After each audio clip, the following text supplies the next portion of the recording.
പത്തനംതിട്ട KEP-യിൽ നിന്ന് സ്റ്റേഷൻ ഡ്യൂട്ടിക്ക് പോകാൻ സന്നദ്ധമാകാത്ത പോലീസുകാർ ഒരാൾ മാത്രമാണ് സ്റ്റേഷൻ ഡ്യൂട്ടിക്ക് പോകാൻ സന്നദ്ധത കാണിച്ചത്.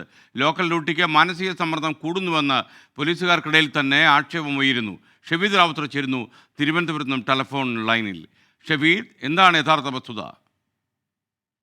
ഈ ഉത്തരവ് തന്നെ ചൂണ്ടിക്കാണിക്കും. അതായത് സംസ്ഥാന പോലീസ് സേനയിൽ എന്തുമാത്രം മാനസിക സമ്മർദ്ദത്തിലും വിയോജിപ്പിലുമാണ് ഉദ്യോഗസ്ഥർ ജോലി ചെയ്യുന്നത് എന്നുള്ളത്. ഇത് ഈ പത്തനംതിട്ട KEP-3 നിന്നും സ്റ്റേഷൻ ഡ്യൂട്ടിക്ക് പോകാനായി ക്യാമ്പ് DIG ഇതുമായി ബന്ധപ്പെട്ട നേരത്തെ നിർദ്ദേശം അവരുടെ പട്ടിക തയ്യാറാക്കാൻ നിർദ്ദേശം നൽകിയിരുന്നു. എന്നാൽ അതിൽ സന്നദ്ധത കാണിച്ചത് ഒരേ ഒരു പോലീസുകാരൻ മാത്രമാണ്. 130 ഒഴിവുകൾ പത്തനംതിട്ട ജില്ലയിലെ സ്റ്റേഷനുകളിലുണ്ട്.